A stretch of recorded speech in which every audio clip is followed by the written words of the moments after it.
¿Os gustan las historias?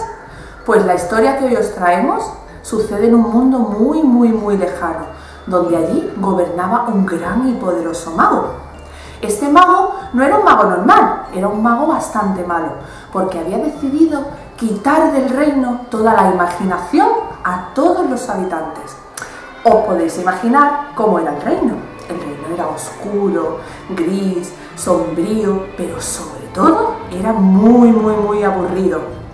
Así pasaron años y años, hasta que de repente, un año, en un pueblecito cercano, nació una niña que sin saberlo se iba a convertir en alguien muy especial en esta historia. ¿Sabéis por qué? Porque ella iba a poner patas arriba todo el cuento. Ella era morena, bajita, con los ojos verdes y muchas pequitas en las mejillas. Vivía alejada del reino, a las afueras, con sus padres que trabajaban con los animales y cultivaban la tierra, y trabajaban mucho. Un momento, ¿no os he dicho su nombre? Perdón, su nombre es Alana, que significa despierta. Ella ayudaba a sus padres, estudiaba, pero se aburría mucho. Hasta que descubrió la cantidad de historias que cabían en los libros. Libros de aventuras, de misterio, fantásticos. Todos quería ella leerlos e imaginarlos, pero claro, tenía que ser a escondidas del terrible mago.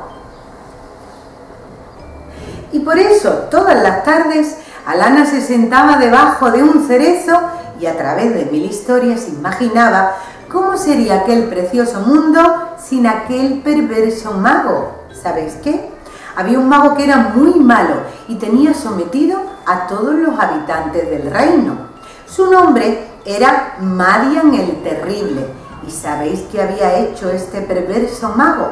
Pues había guardado, pero muy bien, todos los cuentos, las historias, los libros y los juguetes.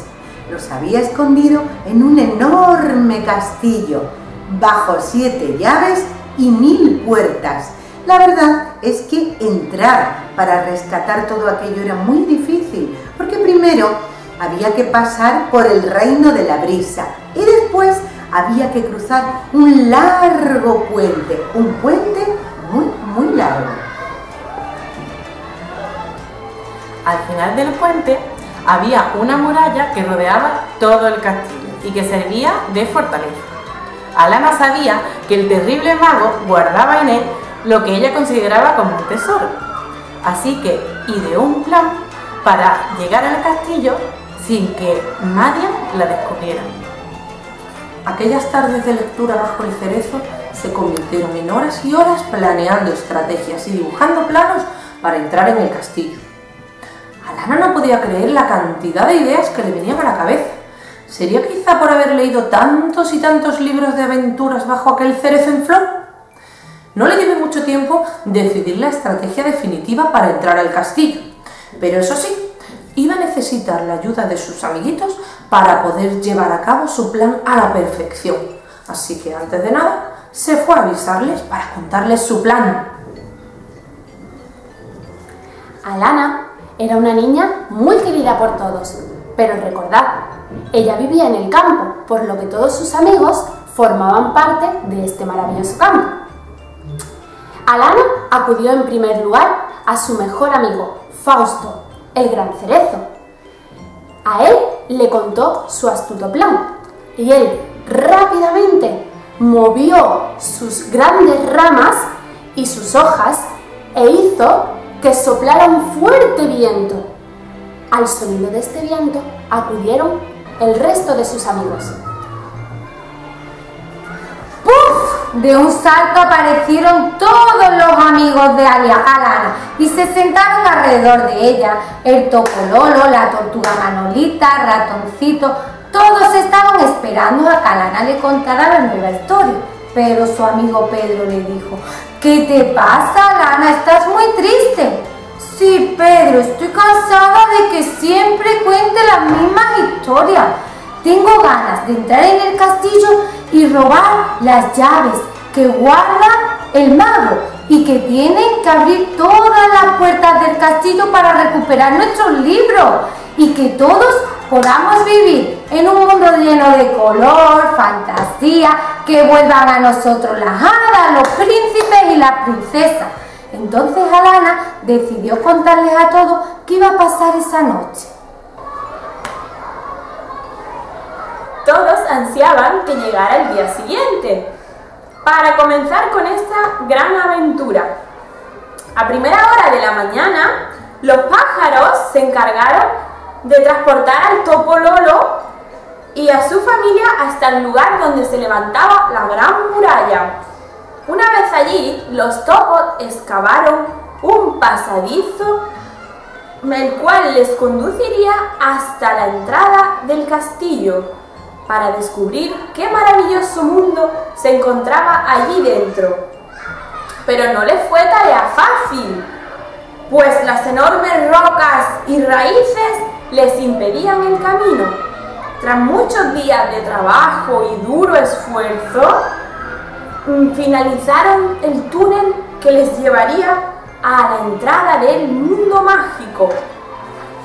Los topos necesitaban descansar, pues habían agotado todas sus fuerzas, pero debían continuar, no podían desistir de su tarea. Era el turno de los animales del bosque. Los ciervos, los jabalíes, los conejos, las ardillas, los erizos, las serpientes, hasta la oruga Manolita y toda su familia se fueron a la entrada del túnel. Alana también estaba con ellos y todos juntos querían luchar por un mismo fin: atravesar aquel túnel y llegar hasta el castillo del malvado Madian y conseguir aquellos libros que tanto les gustaban. El túnel era muy oscuro y muy largo, pero las luciérnagas iban alumbrándoles el camino. Al final del túnel había una puerta muy grande y detrás se escuchaban unos ruidos. Todos se asustaron, pero los ratones, con mucho cuidado, hicieron un boquete. ¿Y cuál fue su sorpresa? Que detrás de aquel boquete se escondía el dormitorio de Madian el Terrible, y aquellos ruidos eran sus ronquidos mientras dormía la siesta.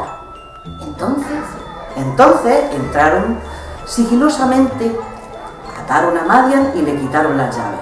A las órdenes del topo Lolo, ciervos, jabalíes, conejos, ratones lo llevaron a las mazmorras del castillo. Alana y el resto de los animales fueron a la biblioteca y, abriendo todos los ventanales, observaron la gran cantidad de libros que allí había. Alana empezó a abrir libros y cada vez que lo hacía sucedía algo extraordinario. Cuando abrió el primero, desaparecieron las nubes y apareció el sol. Apareció cuando cogió el otro, él se abrió y empezaron a brotar fuentes de agua. Abrió un tercero y aparecieron multitud de flores de colores. Con cada libro, el viejo cerezo Fausto tenía cada vez más hojas. Durante un tiempo continuó abriendo libros y a la vez que sucedían cosas maravillosas y que nunca os podéis imaginar, su mundo volvió a ser el que era. Y pronto encontró un libro en blanco y comenzó a escribir lo siguiente: había una vez un mundo en el que todos los niños y las niñas eran